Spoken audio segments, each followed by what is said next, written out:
Préfecture de police de Paris, quai de l'Horloge, service de l'identité judiciaire. Spécialité, les scènes de crime. 2000 interventions par an, homicide, viol, suicide, cambriolage. Perrine Rogier-Thubert, lieutenant de police, est une experte. Sa mission, prélever les premiers indices. Le propriétaire d'un immeuble vient d'appeler la police. Une odeur de cadavre a envahi l'entrée. Nous avons été saisis par l'état-major parce qu'il y a un immeuble où il y a des travaux en cours et une forte odeur suspecte s'est dégagée tout à l'heure lorsque les ouvriers ont commencé à creuser. Et il se trouve que dans cet immeuble, la gardienne de l'immeuble est portée disparue depuis 1 mois. Une odeur nauséabonde a envahi le hall. Ah oui? D'ici, ça sent? Non, tu mets le là. C'est elle qui doit entrer la première sur la scène du crime. D'abord, elle enfile sa tenue d'expert. Des bottes, une combinaison, une charlotte, un masque et des gants. Là, on met donc une tenue qu'on appelle tenue TSC, en fait, pour se protéger, pour éviter donc d'apporter des éléments sur la scène de crime et surtout éviter de repartir avec des éléments de la scène de crime. Apparemment, l'odeur vient de la cave. S'agit-il vraiment d'un cadavre? Perrine va le savoir très vite. Donc là, malheureusement, en fait, on se dirige un petit peu par l'odeur. Mais il n'y a pas que l'odeur. Perrine repère un autre indice qui ne trompe pas. Lorsque le corps se putrifie, en fait, même assez vite après le décès, apparaissent donc les premières escouades de mouches. Là, vu la taille des mouches, et s'il y avait un cadavre, on n'est pas sur un corps frais. Dans le sous-sol, une dizaine de caves à inspecter. Là, il n'y a absolument aucune odeur. Voilà. Mais un peu plus loin, C'est là que ça sent. Là. C'est là que ça sent. Tu sens? Je suis d'accord avec toi, c'est là que ça sent. Mais alors forcément, ça vient de cette cave. Est-ce que tu vois quelque chose si je t'éclaire? C'est derrière que ça pue. Ouais, ça sent. Ouais. Montre. Là, ça sent, c'est clair. On peut l'ouvrir, la première, en bas à On gauche? peut tout ouvrir, il suffit d'aller chercher la personne. C'est discret. Alors si ça se trouve, c'est là-dessous. Ouais, c'est là-dessous. c'est là-dessous. Là-dessous, là. Ouais, il va falloir tout vider. Moi, je trouve que ça sent quand même. l'odeur est localisée. Elle provient de ce sac bleu. Ok. Tu sais? Bah t'as du liquide viscéral qui coule, enfin liquide. On regarde où coule Là. le liquide et on regarde ce qu'il y a au sol. Le petit verre là. Ouais. Ouais. Et tu vois là, ça coule. Ouais, ça coule. Les asticots. Genre ça. Ouais, vas-y comme ça. Bah c'est non. Donc là, on va commencer un petit peu à figer les lieux. Mon collègue va réaliser un plan des lieux, donc je vais l'aider dans le relevé de cote. Figer les lieux, 82, c'est-à-dire photographier la scène de crime avant de déplacer le cadavre. Photos, plans, mesures, des éléments 24. capitaux pour la suite de 24,7. l'enquête. Les sacs poubelles seront donc saisis et envoyés au service de l'identité judiciaire. Il y aura donc un examen chimique qui sera réalisé sur le sac plastique pour essayer d'obtenir non seulement traces digitales, mais également, si possible, ADN. Quelques minutes plus tard, dans le hall de l'immeuble, premier rapport aux enquêteurs qui vont prendre le relais. Vous avez trouvé quoi exactement? Donc une valise classique qui s'ouvre avec des cendres et une fermeture. Et donc apparemment, certainement un corps humain, en tout cas au moins une partie de corps humain. Le dos, les épaules, une main, ça c'est certain, il y a une main, en position fétale, le corps. Quelques cheveux, donc ce qui laisse à supposer quand même, j'espère qu'on a la tête. Parce qu'au point de vue d'identification, si on a juste un dos, ça va pas être évident. Le corps est emmené à l'Institut médico-légal. L'autopsie révélera que la femme a été assommée et enfermée vivante dans la valise, où elle est morte étouffée. L'assassin a ensuite emballé la valise dans un sac poubelle. Les enquêteurs sont sur la piste du suspect. À Paris, l'an dernier, 32 crimes ont été commis. 83% ont été élucidés grâce au travail des experts. Un travail difficile, mais que Perrine a choisi par vocation. suis rentrée dans la police, mais j'étais très intéressée dès lors pour l'identité judiciaire. La police technique en était à ses prémices, mais on sentait déjà que ça allait être la police de demain, là, avec des techniques de pointe. Et au bout de 4 ans de voie publique, j'ai pu enfin intégrer l'identité judiciaire de Paris. 4 heures du matin, Perrine et son équipe sont appelés sur une nouvelle affaire. Une femme pendue à son domicile. Perrine va devoir déterminer s'il s'agit vraiment d'un suicide. La difficulté de la découverte d'un corps pendu réside dans le fait qu'il arrive de temps en temps que lorsque nous arrivons, le corps soit dépendu. En général par la personne qui a découvert le corps. Or pour nous, il est important d'avoir toujours la présence du lien autour du cou de la victime. La dame s'est pendue dans le couloir de son appartement. Perrine remarque tout de suite un élément troublant. Les pieds de la victime touchent le sol. Donc ici, nous sommes face à une pendaison. C'est une pendaison incomplète, c'est-à-dire que les pieds reposent au sol et nous avons un point fixe, point d'attache donc, pas très haut. Si la mesure entre le point d'attache et les pieds est suffisamment grande, cela veut dire que la victime s'est sûrement pendue elle-même. Les experts vont vérifier. 1,60 plus 44, ça fait 2 mètres 4. Les pendaisons incomplètes comme ça sont toujours plus surprenantes parce qu'on a l'impression qu'une pendaison se fait forcément à un point fixe très haut placé. Or, finalement, là, le corps est à ma hauteur. Un indice qui peut laisser penser à un meurtre. Pour en savoir plus, Perrine Perrine va devoir trouver d'autres éléments. Essayer notamment de déterminer le jour et l'heure de la mort. Maintenant, tout dépend évidemment de la corpulence de la victime, de la cause du décès, de l'environnement, de la température. Sur la main, une petite plaie, peut-être un agresseur, à moins que ce soit le chat de la victime. Si tu vois que les parties, notamment les mains et là les pieds, tu vois, ils sont découverts, ont été mordus, etc. Ça veut dire que l'animal est encore dedans. Il faut faire attention parce que l'animal est complètement fou. Il n'a pas mangé depuis un moment. Enfin, il a mangé mais du corps humain et il ne te connaît pas. Et tu rentres et le chat est comme fou, il est passé depuis un moment et tu as forte chance qu'il te saute dessus. Tous les détails sont photographiés en gros plan. Tu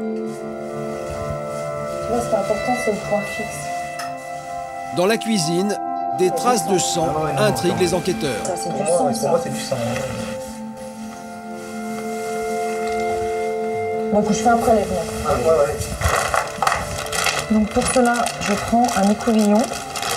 Lorsque nous sommes face à du sang qui est frais, c'est-à-dire qui est encore liquide, on peut prélever comme ça, avec un écouvillon. Maintenant, lorsque le sang est séché, donc date, en fait, je vais rajouter du sérum physiologique à mon écouvillon pour pouvoir bien prélever la tache rougeâtre qui est au sol. Quelques gouttes de sérum phy.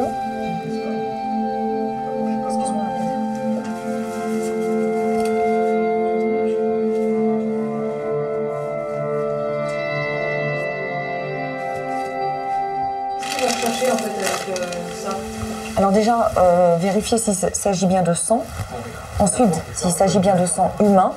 Et éventuellement, essayer d'obtenir un profil génétique avec cette trace de sang. Élément capital du travail de Perrine, le relevé des traces sur la chaise. Elles permettront de vérifier si les empreintes appartiennent à la victime ou à une tierce personne. Je vais aller plus près, tu vas voir, merci. Il faut voir quelque chose? Non, il n'y a rien de... On est dans les... Il n'y a rien de très important. Ouais, bah là on est en train de dire des empreintes. Bah, on voit des petits bouts de crête par exemple, d'empreintes, mais simplement ça ne sera pas suffisant pour pouvoir l'identifier en fait. Autre élément important toujours sur ce genre d'affaires, regardez la poubelle de la victime. Rien n'est laissé au hasard, même la poubelle est fouillée. Et le contenu de la poubelle est intéressant. On a déjà des médicaments et ici une fiole de whisky vide. Ouais, je comprends. Donc là, on va tenter de faire une recherche de traces capillaires sur cette fiole. Donc on a réalisé les photographies des lieux, on a effectué les prélèvements, on a fait les actes urgents, les actes essentiels, prélevé les indices qui risquaient d'être contaminés par la suite ou il y avait un risque de perdition. Voilà, maintenant on attend les résultats de l'autopsie et si l'homicide est avéré, nous reviendrons pour des examens plus approfondis. Mais c'est quand même vous qui gardez l'affaire. Perrine fait maintenant le compte-rendu des indices au policier chargé de l'enquête. Comme quoi je remets en fait à la première DPJ le prélèvement. 2 jours plus tard, la thèse de l'homicide est écartée. L'autopsie révélera qu'il s'agit bien d'un suicide. «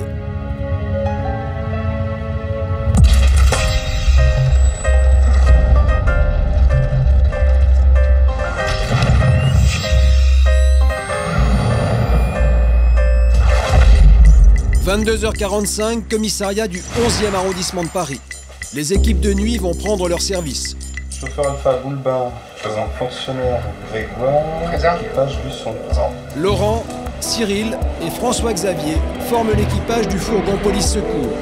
Dans les heures qui viennent, ils vont être confrontés à toutes les situations de crise vécues par les 150 000 habitants de l'arrondissement. Jusqu'à demain matin, tout peut arriver. Leur mission est très large. L'assistance aux personnes, c'est notre mission prioritaire. Ensuite, tout ce qui est bagarre, toutes les missions. Toutes les missions sur lesquelles notre radio nous envoie ou les gens qui appellent le 17. Ouais, c'est reçu, 23h15, une bagarre vient d'éclater place de Belleville. Levez-vous, c'est la police là. Levez-vous, monsieur. Là. Voilà. Qu'est-ce qui s'est passé là? Non, monsieur. Pourquoi vous faites ça? Monsieur, c'est la police. Restez là. Mais non, monsieur, on veut savoir ce qui s'est passé. On veut savoir ce qui s'est passé, monsieur. Restez là. Je parle avec vous, s'il vous plaît. Ok, on va parler. Je parle avec vous, s'il vous plaît. Parlez. Allez-vous, ça veut dire lui. Allez dire grand chose, s'il vous plaît. Cet homme vient de casser la vitrine du fast-food. Le vigile et un client l'ont neutralisé. Vous étiez client? Oui, je suis client, j'achète. Okay. On m'a donné un coup. Ouais. Le sort dehors, il commençait à casser les vitrines. Il est là, les vitrines. Ouais. Il commençait à casser. Il est venu le vigile. Il m'a dit qu'est-ce qui se passe? J'ai dit qu'il a cassé les vitrines. Vous, il vous a tapé où, monsieur? Il m'a donné un coup ici. Un coup là. Voilà. Allez-y, je vais faire avec l'autre. Allez-y, monsieur. Allez, on monte. Voilà.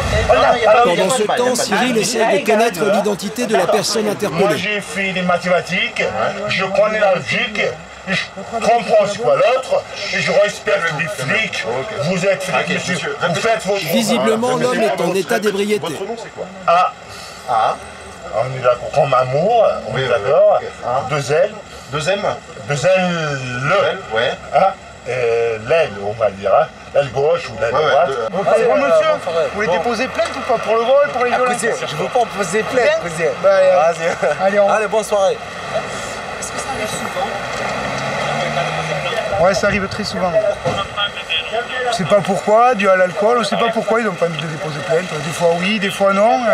Peut-être que le lendemain ils se décident, ils viennent déposer plainte et sur un moment ils ne veulent pas. J'ai besoin de savoir monsieur, parce que lui, pardonne-moi. Non, mais vous ne me faites pas cheveux, s'il vous plaît, monsieur le flic, je vous respecte, mais le chute, je l'aime pas. Moi je vais faire pas mes clients. Après 10 minutes, Cyril parvient quand même à connaître le prénom. Je parle encore. L'homme a visiblement beaucoup trop bu. Les policiers l'emmènent au commissariat pour mesurer son taux d'alcoolémie. Jamais, ni vous, ni l'autre. J'emplis aux ordres, s'il vous plaît. Vous faites l'homme. J'emplis aux ordres. Voilà, faites-moi ta route là. Prenez une bonne inspiration, ok? Allez, soufflez. Encore. C'est bon ça, continuez. Allez. Super, c'est bien. 0,85. Merci monsieur. Super. Un taux très élevé, l'homme passera la nuit en cellule de dégrisement. S'il vous plaît, monsieur.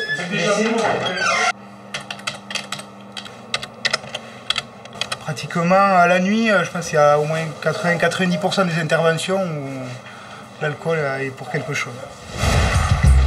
Le 11e est ce qu'on appelle un arrondissement branché, notamment vers la place de la Bastille, la rue de Lappe ou la rue Oberkampf. On y recense plus de 1500 bars et discothèques, un record national, mais aussi l'origine de la plupart des affaires traitées par la police. Il est 2 h du matin. Cyril remarque un homme qui en bouscule un autre, couché sur le trottoir. Bonsoir. Qu'est-ce qui se passe là? Listen, parle anglais? Bonsoir monsieur. Parle anglais? Yes. Okay. Just a little. Okay, this is my Stand up. Stand up. Parlez français monsieur? Okay. This is my boyfriend from New York City. I'm from New York City. Yeah. Okay. He drank. He drank. He drank. I drank too. Okay. He's mad at me because I said hello. Yeah. Hello, bonsoir Yeah. to somebody. Yeah. Donc petite dispute hein? C'est juste une petite dispute et on s'est engueulé, machin, parce qu'il doit repartir aux États-Unis dans pas longtemps. Ouais. Et voilà, et ça part en vrille vite fait parce que. Non, il n'y a pas de coup. Voilà, non, c'est inquiété, on vous a vu au sol, on pensait qu'il y avait un problème. Je sais. I have a ticket back to America October. Yes. Okay. No problem. October 10th. Okay. It's okay. It's It okay. passed. Okay. You understand? But he told You me, understand? It's okay. I explained to him. I love you. I did that. I didn't mean to hurt you. I know. So tell the TV fucking Okay. It's that. okay. Ok. Okay. So allez messieurs. L'histoire se termine bien, les deux amoureux reprennent leur conversation plus posément. À nous, quand même, notre premier rôle, c'est d'écouter. Là, c'était 2 personnes, donc d'écouter les deux, de savoir un peu ce qui s'est passé pour régler après la situation. Qui, à mon avis, a plus de résultats que la force est uniquement la force. Le dialogue, c'est quand même, et la diplomatie, c'est quand même une priorité dans ce travail, d'avoir le contact avec les auteurs comme les victimes d'ailleurs. Hein. Une demi-heure plus tard, 2 scooters viennent de se percuter boulevard Voltaire. Les hommes de police secours vont faire les premières constatations. Avec qui il y a eu l'accident? Avec vous. D'accord. Vous arrivez rue de Montreuil? Je descends, madame Grillefeu. Elle grille le feu. Attendez, moi j'étais derrière, monsieur. Non, mais c'est même pas la seconde. On est allé faire un mouvement. Mademoiselle, vous êtes blessée? La jeune femme avoue avoir bu quelques verres. Vous avez consommé de l'alcool ou pas? Je vais voir. C'est-à-dire un peu. Cyril, notre partie reste là. Chacun d'un côté, ok? Prends toutes les infos de madame. Ok. Laurent va tester l'autre conducteur. Encore. C'est bon. On boit pas. Il n'y a pas d'alcool. On va voir. Non, on boit pas, monsieur. 0. Vous avez beaucoup bu? Je crois pas, j'ai bu 3 verres, mais j'ai pas dormi depuis 48 heures, je me suis pris une folle. J'ai bu 3 verres de vin, j'ai pas dîné, voilà. Ouais. Mais ils m'ont tellement fait peur, ces cons.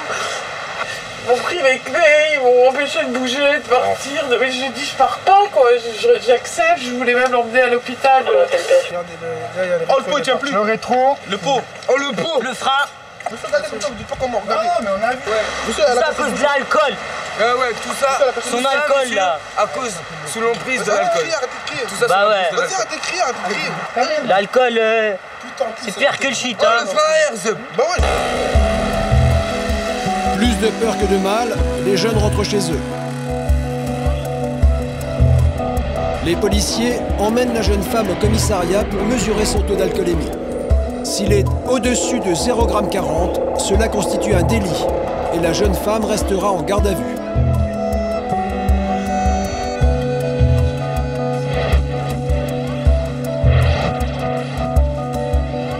Bonne inspiration. Là, c'est bon, très bien. 0,33 g, la jeune femme rentrera chez elle. Mais au-dessus de 0,25 g, c'est une contravention. La jeune femme sera verbalisée. Elle devra payer une amende de 90 €. Verbalisé pour la conduite sous l'empire alcoolique. Ouais. Pour le souffle à 0,33 mg par litre. Donc je vais vous demander une signature. Vous écrivez votre nom, vous reconnaissez ou vous ne reconnaissez pas la contravention. Voilà. La jeune femme repart à pied. Elle récupérera son scooter le lendemain au commissariat. La nuit se termine pour l'équipage. Tous les week-ends à Paris, près de 700 personnes appellent police secours. Mais les 2/3 des appels ne sont pas de vraies urgences et nuisent à ceux qui en ont vraiment besoin. Alors n'appelez le 17 qu'en cas de véritable nécessité.